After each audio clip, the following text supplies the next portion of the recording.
Good morning, and thank you to all of our viewers and panelists for joining us today for our Economic Outlook Summit for 2021.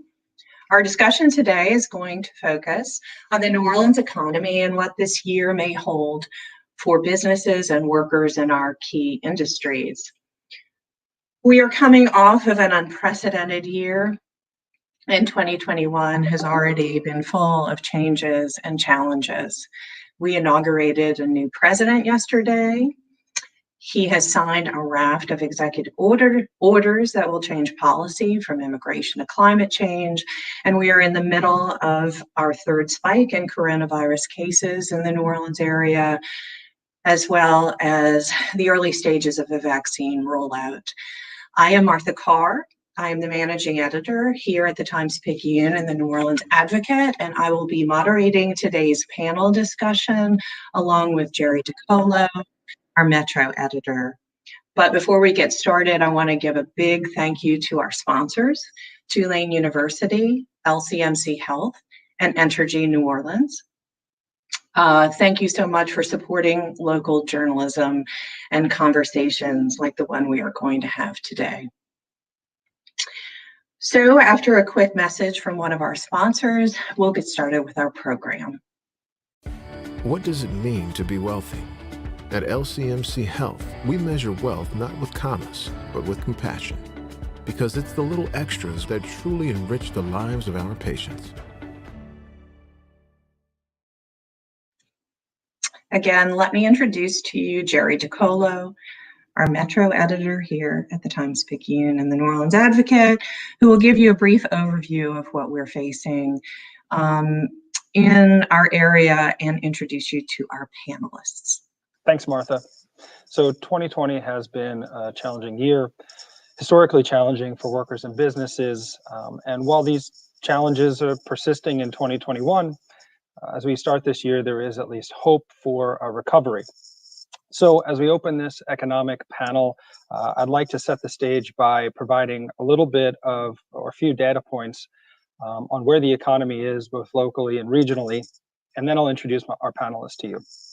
So I'm going to read a few of these because there's a few statistics that I want to get right. In November, metro area unemployment was at a rate of almost 10% after being under 5% a year ago. We started 2020 with 95,000 jobs in tourism and hospitality. We've since lost more than 20,000 jobs in this industry alone. At the depths of the recession, more than 105,000 New Orleanians had lost their job. Nearly half of those still haven't returned.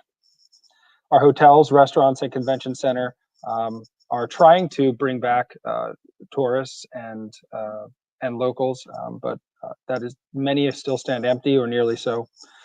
1 in 10 mortgages are in forbearance in the New Orleans metro area. Half of all Louisianans make less than $15 an hour. The proposed new minimum wage from the Biden administration that they are proposing to put forward in a $2 trillion stimulus package. We've had, on average, more than 150 cases a day in the city itself. That's coronavirus cases, and more than that in the surrounding parishes. And so far, across Louisiana, we have distributed, as of earlier this week, 232,131 vaccine doses, which, as we speak to public health experts and some of the leaders of our hospital system today, I think they'll tell you that rolling that out and increasing and accelerating the distribution of vaccines is not only critical for public health, but also for getting our economy back up and running. So, the contour of our local economy has changed significantly since the last major calamity that befell the region, Hurricane Katrina. Tourism and hospitality have become even more dominant, even as competition for major events has grown. Fallen oil prices has strained the region's oil and gas industry, which we've lost companies even in the last year. And just the fact that prices are so low has hurt employment, particularly in the offshore areas. But there's also new areas of opportunity. The port is embarking on a $1 billion expansion, particularly in container shipping. We have wind and solar power have seen massive cost declines over the past 5 years. Both of those have become more cost competitive with fossil fuels. And wind in particular is seen as a potential new growth area, both because of our manufacturing and logistics facilities, but as well as the stiff breezes that blow offshore in the Gulf of Mexico. Economic development agencies have been talking about the potential for value-added manufacturing or light industry, but attracting these companies will require demonstrating both the skills of our workforce and the resiliency of our infrastructure, which is made all the more difficult when we have a historic hurricane season like we've had last year. At the same time, healthcare has become more important. That's a sector that includes a growing biotech industry around drug research, but also public health. While attempts to nurture a nascent tech industry have suffered setbacks over the past couple of years, over the past 2 years, more investment capital has been flowing into local startups, which could help companies and could start a little bit of that to accelerate. So we remain mired in a pandemic, but there's hope that we might be emerging from it later this year. And to discuss some of these issues and also others across sectors in New Orleans, I want to introduce you to our panelists.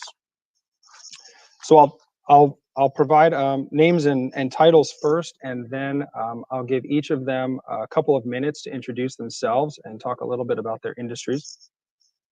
We have Katie Kasparian, who's the proprietor of Arno's; David Ellis, the Chief Executive Officer of Entergy New Orleans; Greg Fearn, the CEO of LCMC Health; Thomas Leviste, he's the Dean of the School of Public Health and Tropical Medicine at Tulane University; Lacey Merrick Conway, Chief Executive of Ladder & Bloom; and Tanya Tutlow, President of Loyola University.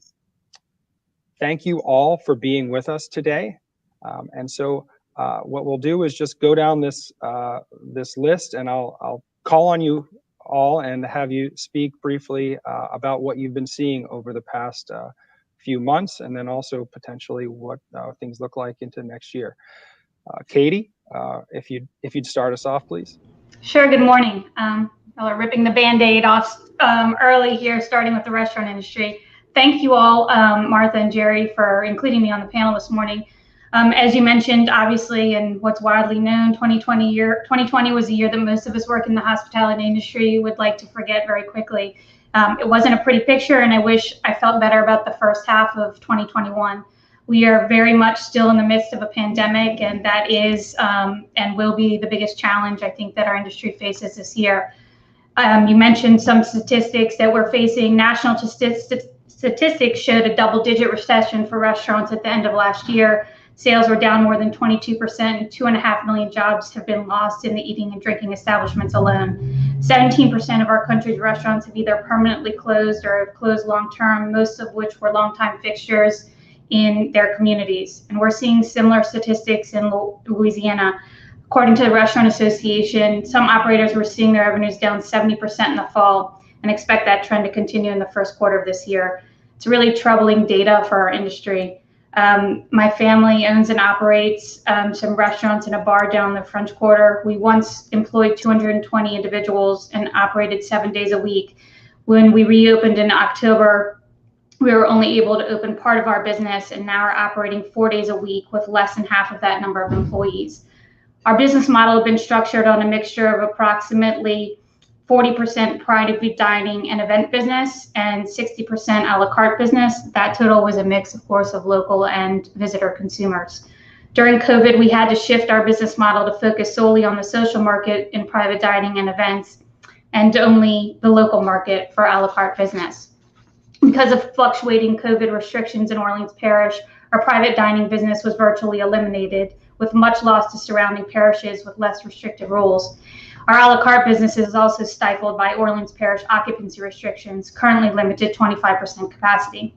To paint a more specific picture, in December, in what would normally be a very profitable month for us, we did less than half of the revenue we would normally do. Some additional challenges that restaurants are facing: rising costs of goods, new costs incurred because of PPE, and increased labor costs have diminished narrow profit margins for some restaurants that have managed to toe the line or do well. Some areas are seeing labor shortages due to a number of increases, including individuals fearing for their health and not wanting to interact with the public, individuals making more money on unemployment and not wanting to work at all, and some individuals just worrying about the instability of the industry and leaving the industry completely. So how are restaurants surviving? The fast casual restaurants have had the benefit of drive-through windows and existing delivery programs. Some full-service restaurants are able to convert part of their property into outdoor dining space and incorporate a to-go food program to help mitigate indoor dining losses. The payment protection program has helped many of us continue to operate. Looking to the future, I just think that 2021 is going to be very difficult. I mean, restaurants need access to cash to have staying power. Some independent full-service operators may not be around for much longer without it. We need restaurant capacity restrictions lifted right away. The data just doesn't support that COVID is spreading by dining in restaurants. And of course, we need consumer confidence. There obviously has to be widespread vaccination to help keep people healthy and to give people confidence to go out, to dine and travel again. And we have to get people traveling back to this city to ignite our industry and to get the city functioning normally.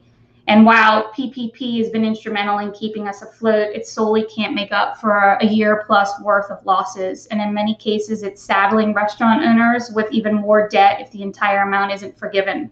The government obviously needs to provide more relief specifically for our industry. And now we face the additional challenge of an imminent minimum wage increase to $15, Jerry, which you mentioned earlier, and a possible elimination of the tip credit in a matter of weeks. This will push even more restaurants to the point of no return. I obviously am hopeful that as more people get vaccinated, people will start venturing out quickly. We've seen a lot of national surveys that indicate that people are ready to get out and start traveling and go out and dine. And obviously that's very positive information. And hopefully we'll have a little bit more of a semblance of normalcy in the second half of this year, but it's certainly going to be a tough road until then. I think it'll be a number of years before the industry really recovers. Having said all that, I do want to take a very small, brief opportunity to thank all of our team here at Arno's that we're really proud of and that has stood by us and done extraordinary work during this time period. And to all the viewers that are there that have come in and dined with us or any other restaurant, really a giant thank you to you all. We really appreciate it. Thanks, Katie. David, I'll turn it over to you. Good morning. I also want to thank the Advocate and the Times-Picayune and NOLA.com and to my co-panelists for having me here today. Appreciate this opportunity. At Energy, our vision statement is we power life, and what we mean by that is we enable institutional, commercial business and consumer success and all of the things that we do. So, most people will say that no news from the utility is good news, right? If there's not a power outage, you guys don't want to hear from us. But we do things like deliver those gas molecules that you need, electrons to produce electricity. So when you flip your switch, your lights come on. And we're very much involved in the environment. That's the energy portion of it, but also in the environment. Jerry, I think you teed it up very well when you talked about this year being an unprecedented year in terms of storms. As most know, we had 7 major storms come through Louisiana in 2020, several of which were very large hurricanes, 3 of which had a devastating impact on our region. And we were right in the mix. And I know we're going to get into that a little bit later, so I don't want to go into too much detail there. But the men and women that work for Entergy work tirelessly to restore electricity when those storms come through. But even before the storms come, we're working very hard on the environment. We're doing a lot to put in new solar assets. And one thing that we did last year, our chairman did last year, was he took a stance and made the statement that we would not reduce our capital plan in 2020. We realized that was probably not the popular thing to do as a large investor-owned company in the middle of COVID-19, with all of the economic impacts that it was having on us globally. But we thought it was very important to have Entergy step to the fore and continue to invest capital in those projects, producing jobs, and continuing to push forward as a way to help our economy recover more quickly. And again, I'm happy to talk more about that later. We continue to invest in businesses and institutions in partnership with them in education and also in our charitable giving. We give about $9 million in charitable donations each year. Our shareholders give that amount.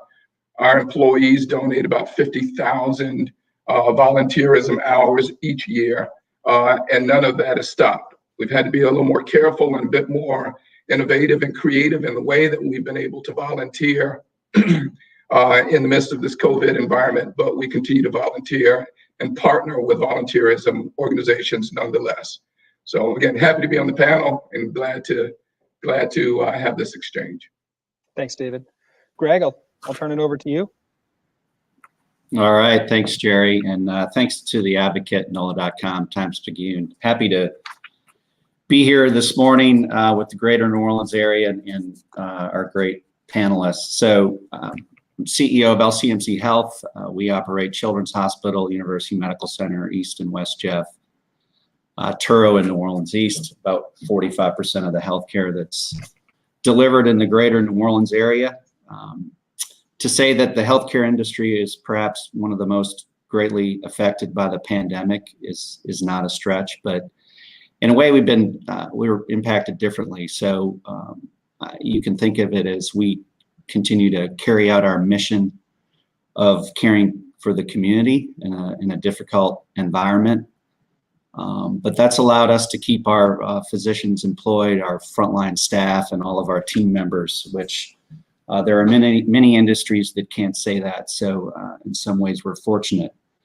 We're doing our best to take care of all the patients. Our team members are in some ways physically exhausted and a bit emotionally stressed, but when they can save a life, that gets them to come in the next day. And I couldn't be more proud of our team members across the healthcare system.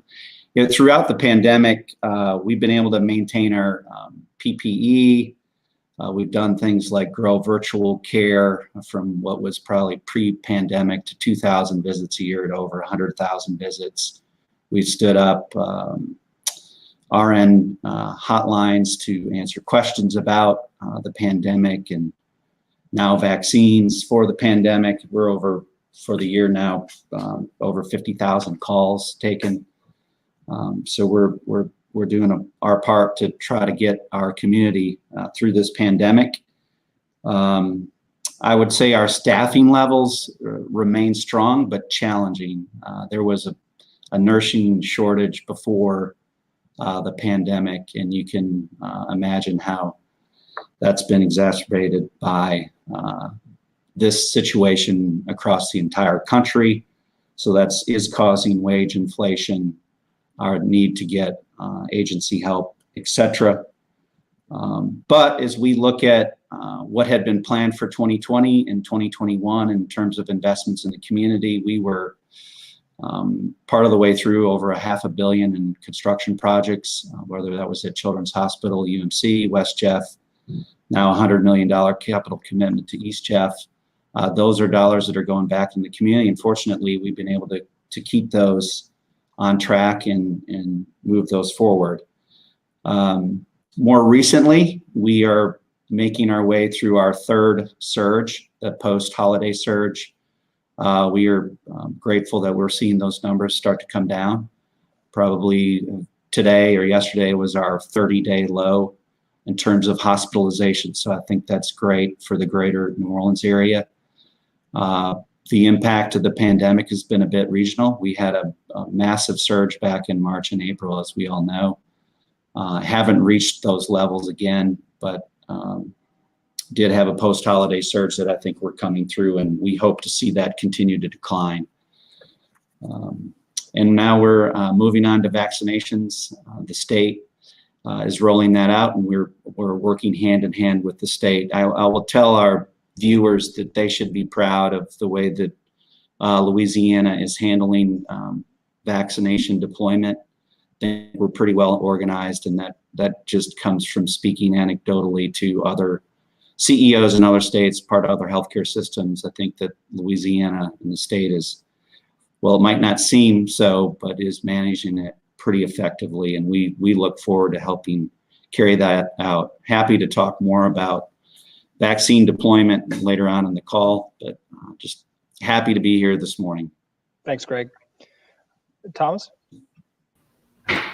Yes, thank you, Jerry, and good morning, and thank you to the Advocate and Times-Picayune, NOLA.com for inviting me to participate in this important conversation.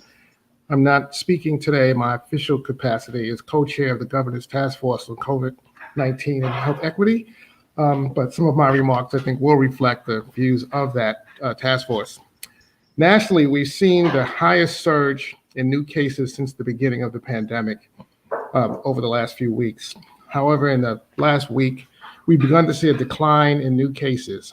Hospitalizations have also begun to decline. We can expect that daily deaths will begin to follow, but while a decline in deaths is clearly good news, it's important to note that daily deaths is still more than 3 times the April 2020 surge.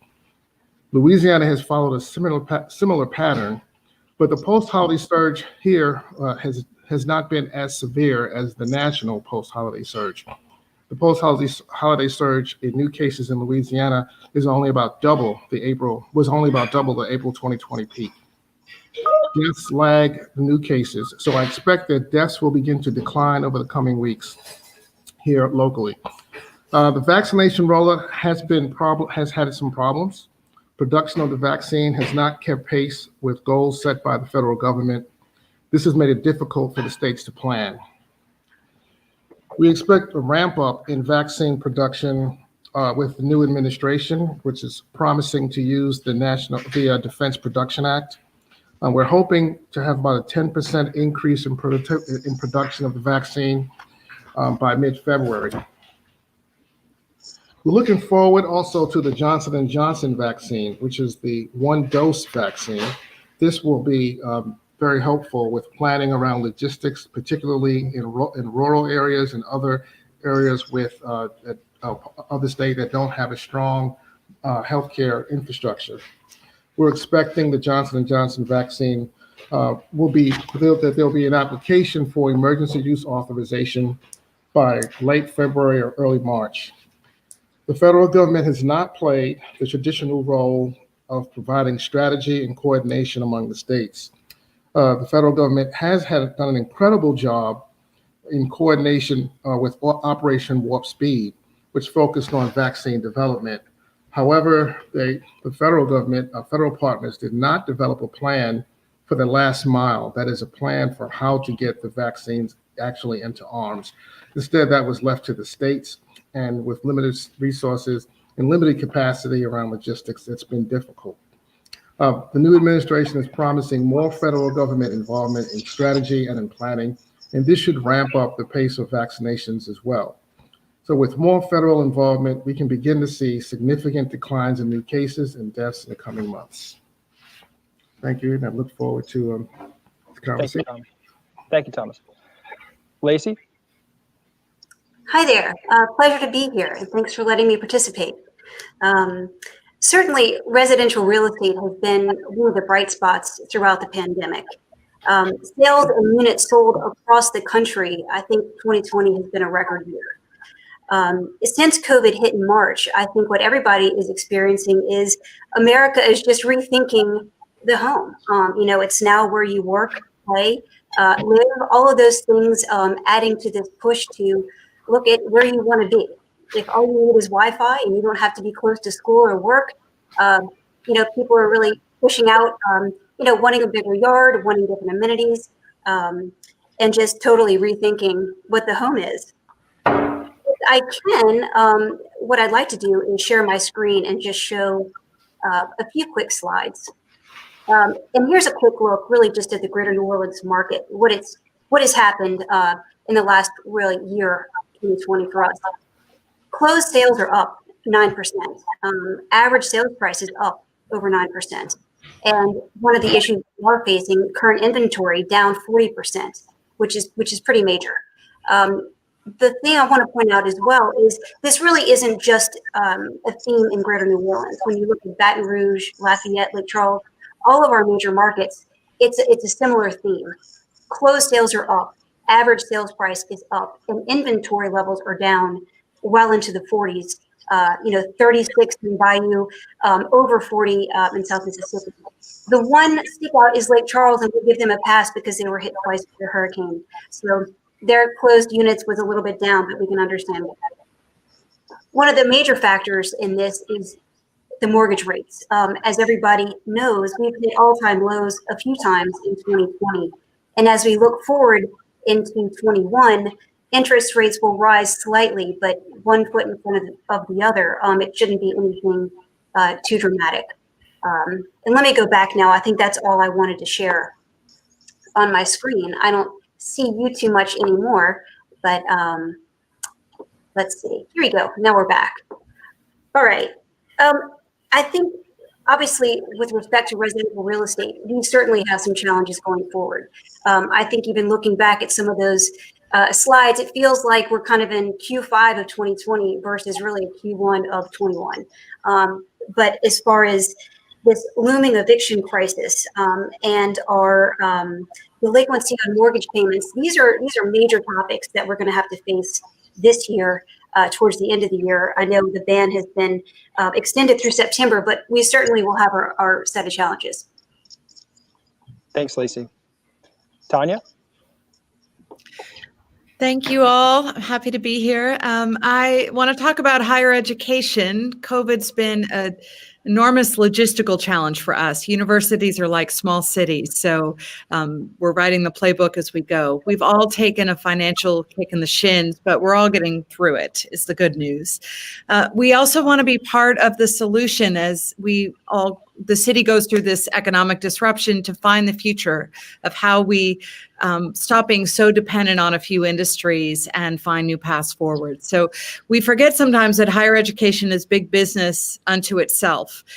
Collectively, we have about 10 institutions, big, small, public, private, HBCUs, Catholic. We have a really good variety of types of schools. Together, we employ tens of thousands of people in really good jobs. We spend collectively, directly, about $2 billion a year, and our economic impact is more than double that. We bring in students from all over the country. We both provide opportunity for our own best and brightest, but also attracts many others. Most of our schools have a majority of students from out of state. So 10% of the New Orleans population are college students, and they spend a lot when they're here, and they also help drive economic opportunity because we have that, brain influx.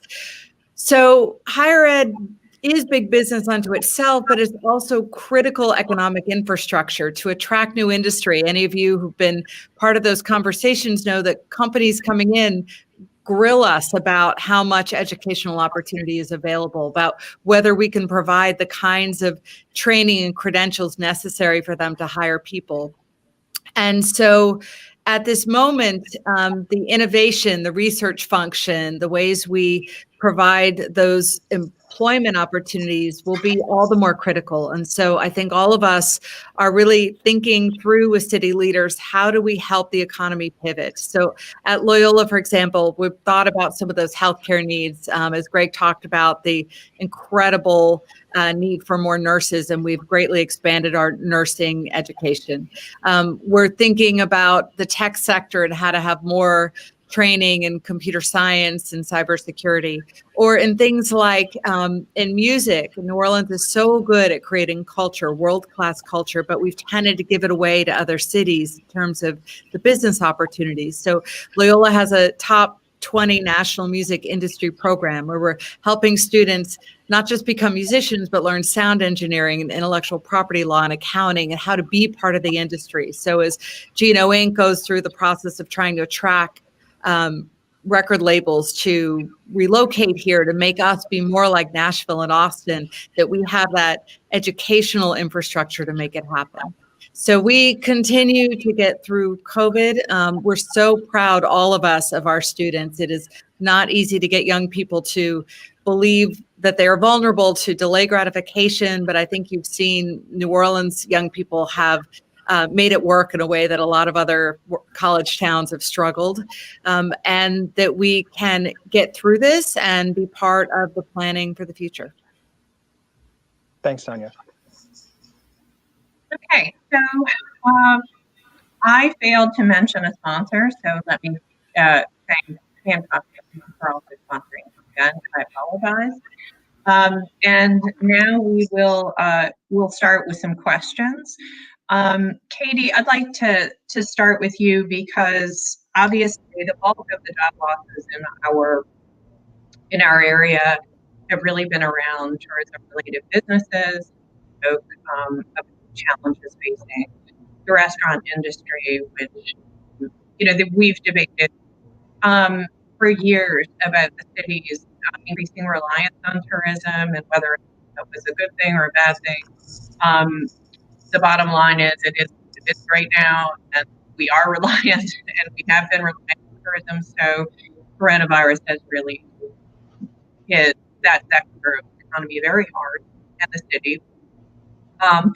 What do you see is going to become more and more of a challenge as the pandemic goes on, and if the vaccine rollout is slow and it sort of starts to linger even longer than we think this year? And what would help most to get the industry to better?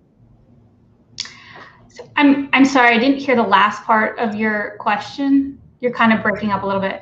Oh, sorry about that. The last part was what would help most to get your industry to better times?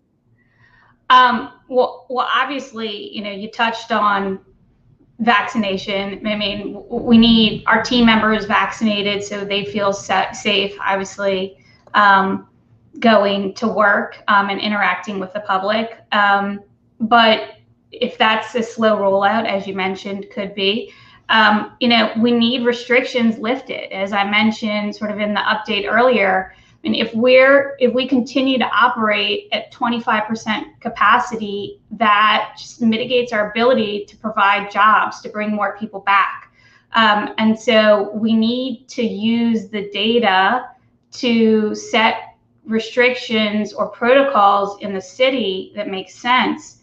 But continuing to sort of stifle restaurants' ability to take care of guests means that we are not able to take care of team members either. Great, thank you for that. The next question is for Lacey. I think the real estate industry, what's happening, as you said, is fascinating. With the decrease in supply, sales, especially in the residential market, have sort of been booming. But I kind of want to talk a little bit about the mortgage forbearance rate in the city. 1 in 10 mortgages are in forbearance right now. And while the top of the market appears to be fine, I'm curious as to, there have been predictions that that we could be on the verge of a foreclosure crisis. And so sort of interested in what you think needs to be done to prevent that, and whether you see any early signs that assistance is coming or. Yes, great question, and really appropriate. It's a crisis. I mean, and it's just getting bigger and bigger. The words, any literature that I've read on this, the words that describe it, what's needed is support of critical relief, emergency measures, and aggressive action. It's going to take all of that and more. And you've pointed out that we have such a large majority in Greater New Orleans that are impacted by this, whether, low-income housing, just as one of the articles that was published last week points out, that we have a large majority of people that are affected by this. In one way, it's in the works. I think the intention has been set that, through Congress, Biden will be putting a lot of attention on what is the solution here. I think it's going to take something creative. We're not alone in this. This is not just a Louisiana issue. it's going to take something major. But at least I think we all know that it's in the works and the intention is set. I think half of Biden's 1.9 trillion is dedicated towards some sort of aid for households. So I think on one hand, we can rest assured that it is going to get a lot of attention. I'll jump in here. And this question's for Greg. I'm curious what the crisis and the pandemic has meant for the health of the city's healthcare systems, the economic and financial health of them. I know there was stimulus money that came in early in the pandemic to try and stem some of the tide and some of the lost revenue that y'all had from the cancellations of elective surgeries. Where do things stand now? What are you seeing through the rest of the year in terms of just balancing the books across the system, as you're also doing, like you said, taking on another huge challenge, which is, in addition to doing all the testing and taking care of all of our patients, it's now trying to get everyone a shot in the arm too. Yeah, sure, Jerry. Good question. I'll tell you that, and this, speaking for the greater New Orleans area, because every region's a bit different.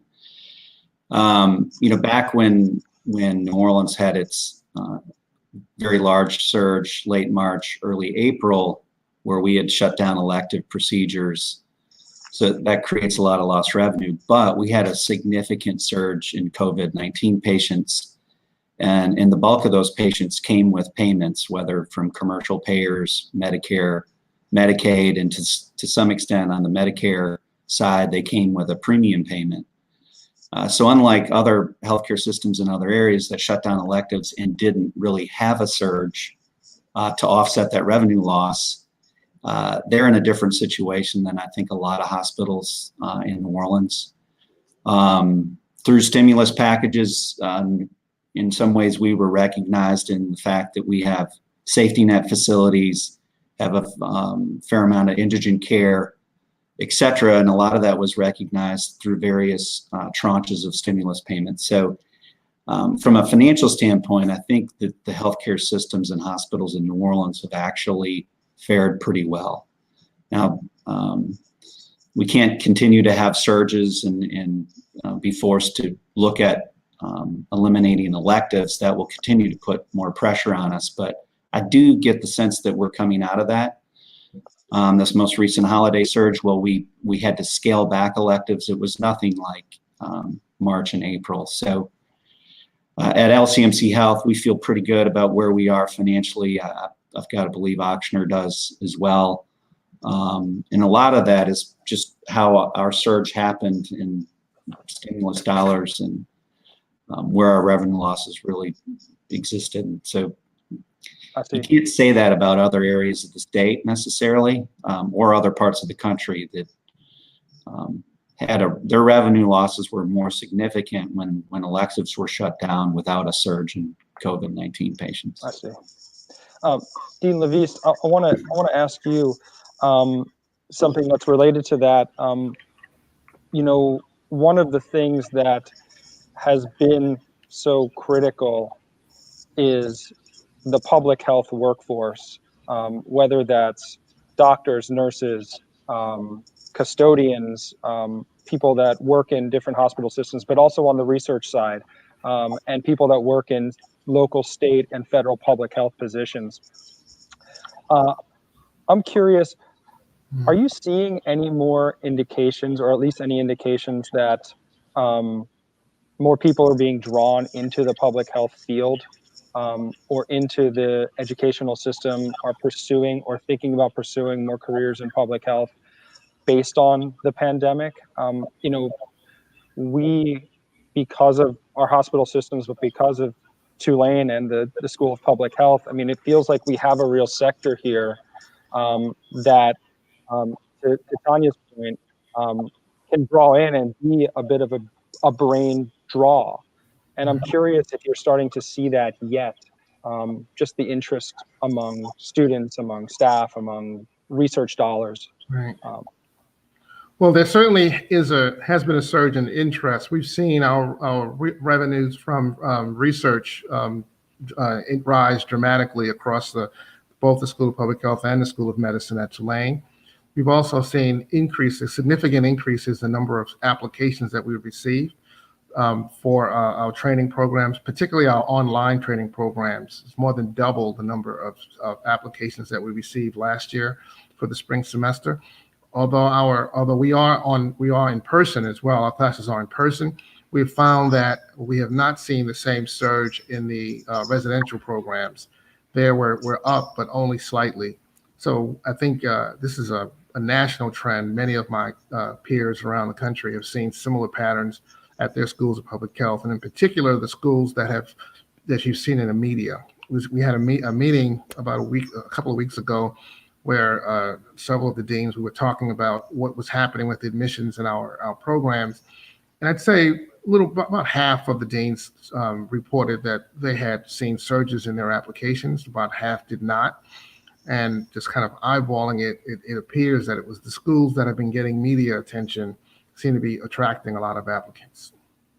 Well, we're happy to raise your profile as much as we can. Happy to have it. My next question is for Tanya. Obviously higher education is a major sector in our area. I think Tulane is our largest employer, and you guys employ a ton of people. There are also a lot of issues that have arisen out of coronavirus that impact your customer base, which are your students, affordability, access to campus, cheaper options, and just some people opting out altogether because of cost-related issues. So I guess my question is kind of general, but what do you see in the coming year is going to be the most critical issue that you all are going to have to deal with to try to right the ship? Well, our hope is that vaccines will right the ship maybe by the fall semester, and that we can go back to full density in residence halls, that we can function on campus without the 6 feet of distance and all the protocols, even if it's a more gradual impact than that. But the bigger issue is the looming recession and the kick in the shins this has been for so many families of our students. And so, the last time I was thinking about the last time that the national economy shut down like this overnight was after World War II, when we stopped making all the weaponry. And the way that Congress responded to that was the GI Bill, and to make this huge investment in offering free college to veterans. So in 1946, half of all college students were veterans returning from war. And that investment got paid back with higher earnings and tax revenue within 3 years. It was a great way to say that education is economic infrastructure, that this is how we right the economy. And right now we're seeing some of that. Congress has come through with stimulus money for higher ed, and that's been such a godsend to help get us a little out of our holes that we've all had to varying degrees. But we're not yet seeing a big push on things like financial aid and Pell. And at the moment we have this, I don't think we've seen such a dramatic change in the percentage of Americans going to college since the GI Bill, but that was up and this is down. Nationally, students going to college has dropped by about 5%, but for first generation students, it's more dramatic than that. And, for America to compete in the global economy, having this incredible retraction in the education level of our citizenry is a real crisis. And it will be a crisis here in New Orleans and Louisiana as well. And so we are all, I think, scrambling to try to meet the financial needs of our students, to fundraise around it, to do what we can at a moment when we're taking a financial hit. But it really will require government to come in. And, we haven't kept track on financial aid against inflation for decades. And so we're doing less and less at a moment that the cost of providing education goes up. It creeps up over time. And so how do we meet those needs for families? And that is, I think, something that will have a long tail for all of us locally. Thank you, Tanya. Sort of building on that theme of the haves and the have-nots, that widening gap that has sort of been exposed through the coronavirus pandemic. Thomas, I'm interested, you recently co-authored a study that found disparities in access to healthcare in Texas among Black and Latino communities could cost the state up to $2.7 billion in excess medical spending.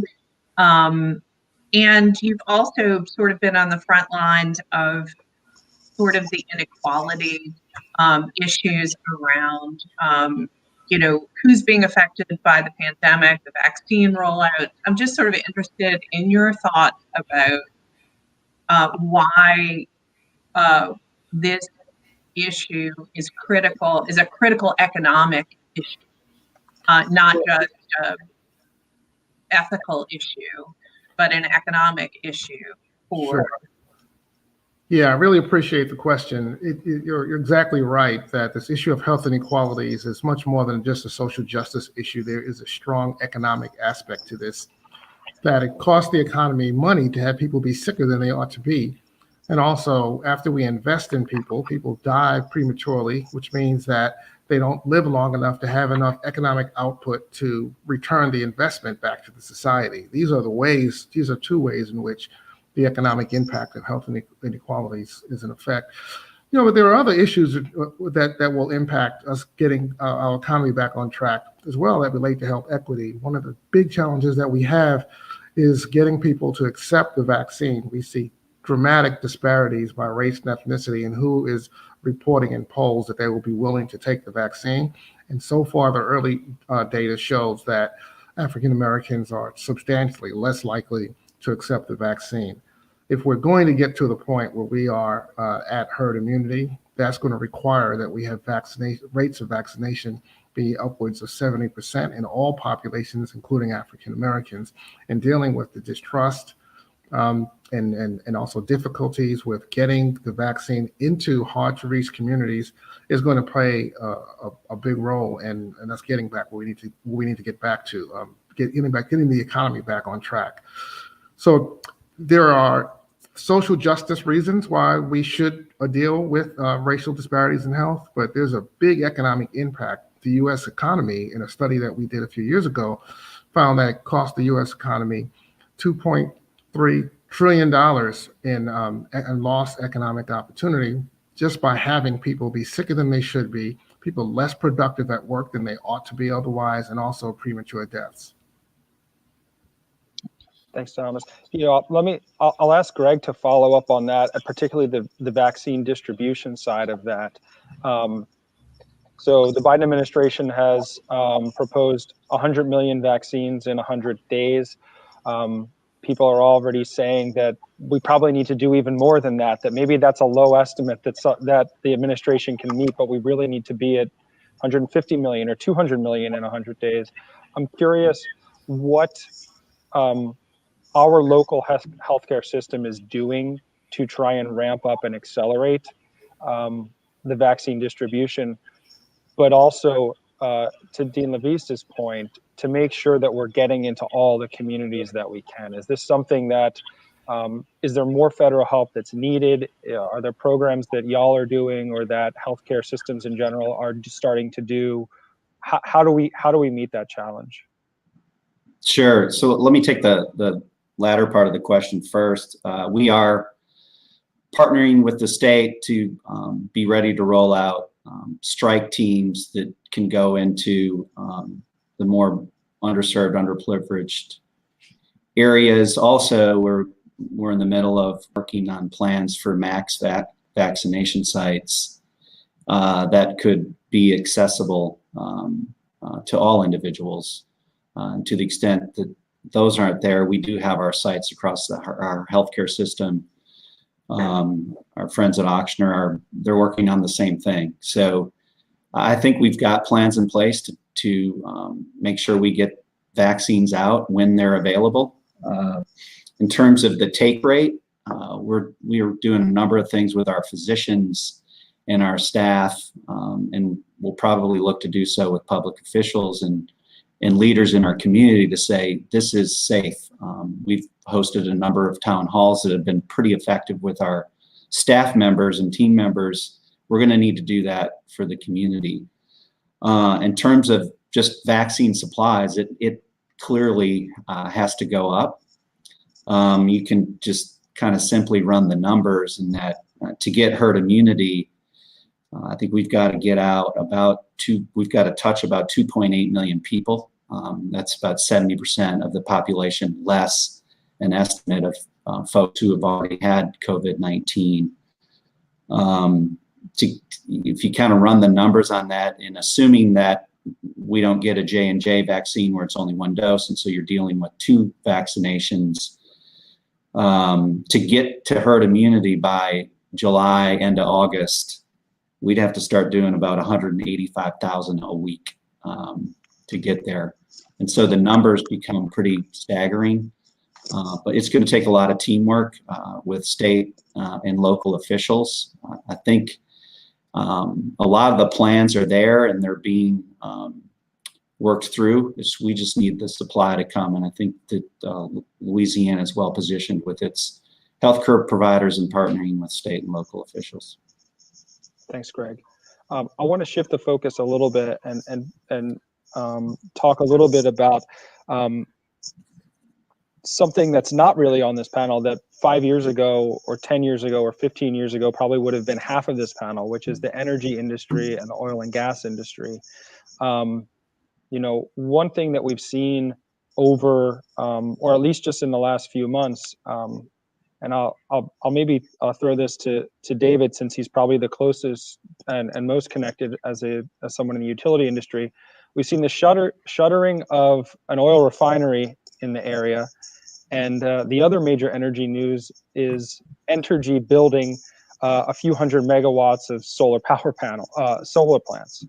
So my question is, it seems like we are going through right now, more so than any other time in recent history, a shift where globally energy companies are realizing that at least over the long term, fossil fuels are not going to be how we power our economy. And that's a big hit to Louisiana, which in large part built a big chunk of its economy off of fossil fuels. I know y'all are taking steps to diversify away from that.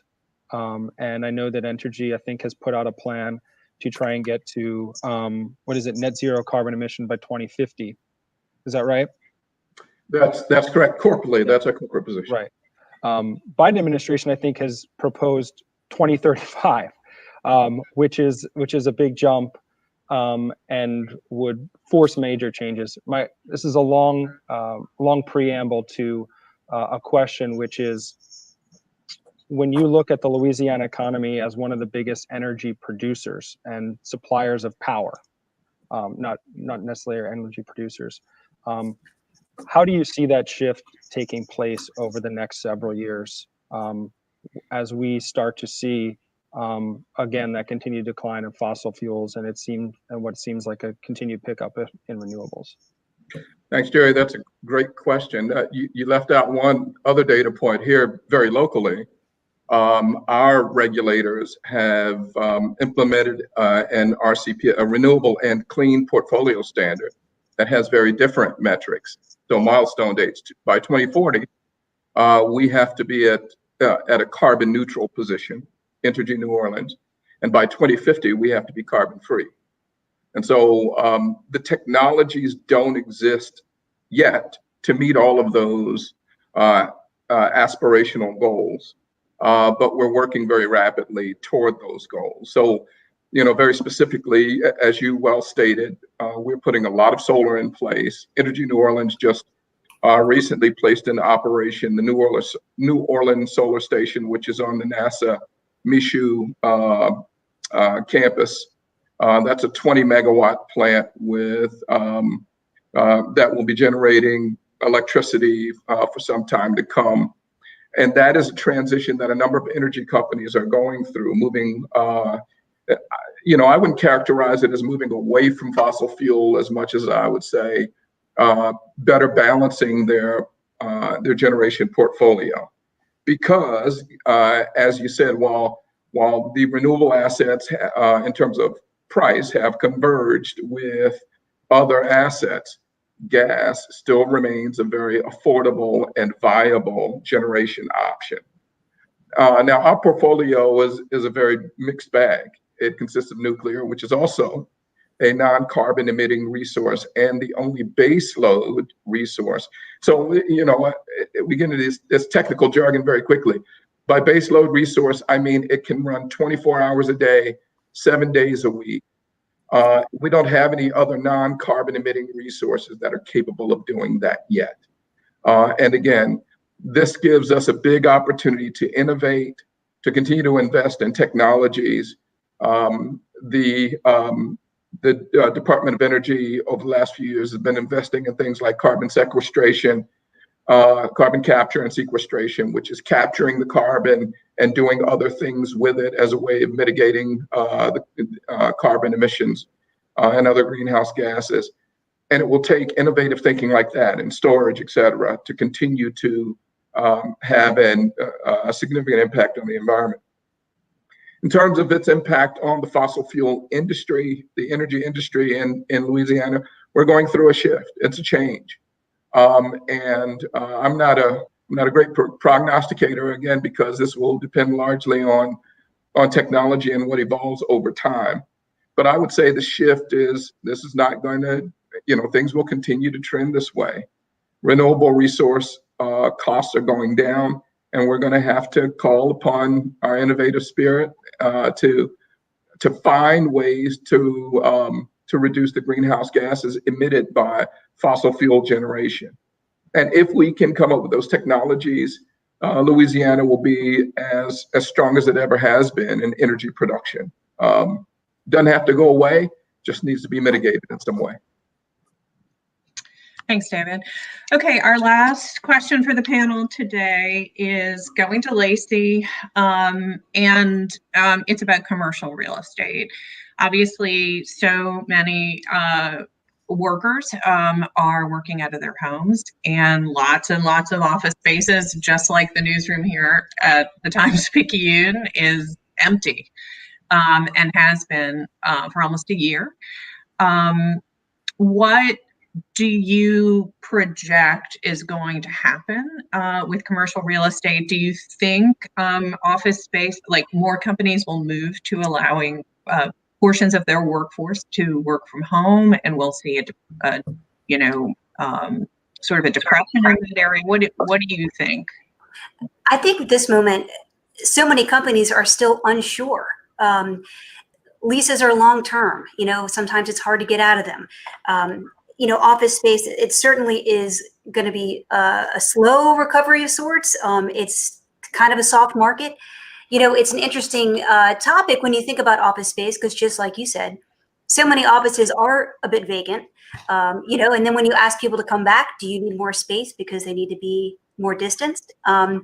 It's still a bit of a toss-up. And I feel like if I had to categorize it, I feel like most industries are a little bit in a wait and see, testing the waters a bit. What is productivity when people are home? I still think there's some factors that are going to creep into that, but it's definitely an interesting topic. It's going through a lot of companies' minds. How much space do you need? I mean, I think it's commercial. It's all over. I know certainly even as a company, we're asking that same question. How much space do people need to really be productive? So we'll see. Great.